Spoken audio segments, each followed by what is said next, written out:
Well, good morning. How you guys doing? This is Bruce, aka the Weathered Soul, here on the Weathered Soul Minute. Here, I'm actually doing some stuff in my shed today, getting my shed ready for my seedlings. I had to actually put my seedlings in the house and start them because it's been so cold here in California in the last couple of weeks, and actually the period that I really start my seeds. And I really don't climate control my shed, but it's time for some of these seedlings to come out and get hardened up.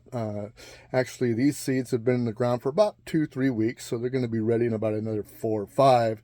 And I just wanted to show you how I do a little bit of transplanting here. So just give me a minute and we'll take a look at what's going on. Okay, so I've been using this method for years on doing some of my seedlings, and here's some ones that I've already potted. I've got a couple of different seeds, not a couple of different seeds, but I've got a couple of different varieties here. These ones in the front here, these are from Victory Seed Company, and then I did a little experiment to see if old seeds would come up, and yes, they do. Old seeds do come up. These seeds were about a year old. They came up. I had about a 90% success rate in those. And I just wanted to show you a little bit of what I do. This I've been doing for years, except for one certain thing. I haven't been introducing my compost into the bottom of the soil to let my plants recognize that this is the environment that they're going into. So what I'm going to do here first is I've got these little pots, because I've been starting them in these little small paper pots here. That's what I've been putting them in. That's what they've been growing in for the last 3 weeks. And I've been growing them in inside under some lights.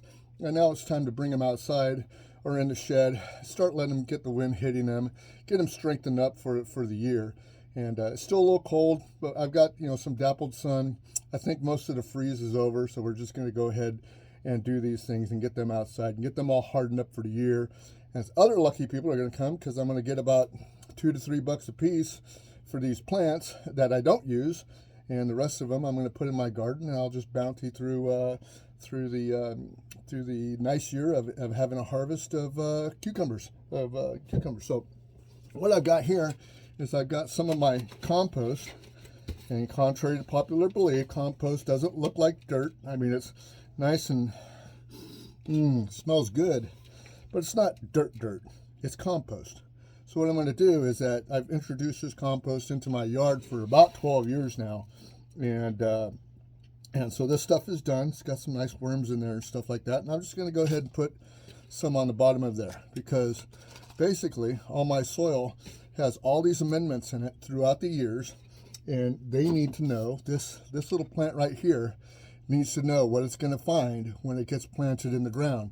And once it gets planted in the ground and it finds the same stuff, boy, it's going to be real nice and strong. So I will sit here, I'll put this in. They're a little bit tall because they've been reaching for the light. So I'm going to put them down a little bit.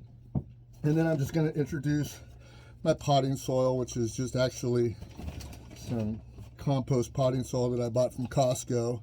It's good to start stuff up, but it's not the best compost or starting soil that you can get. But it does the job. And it doesn't have any chemicals and stuff in it, so I'm good with it. So basically, I'll just put that around, and voila, you've got a nice started plant that you can get ready for the year. Get them going. In another 4 weeks, these are going to be ready to plant out, probably sooner than that, because I've got a super way of doing these things. I got a feeling that these are going to be going into the ground a lot sooner than I thought they would.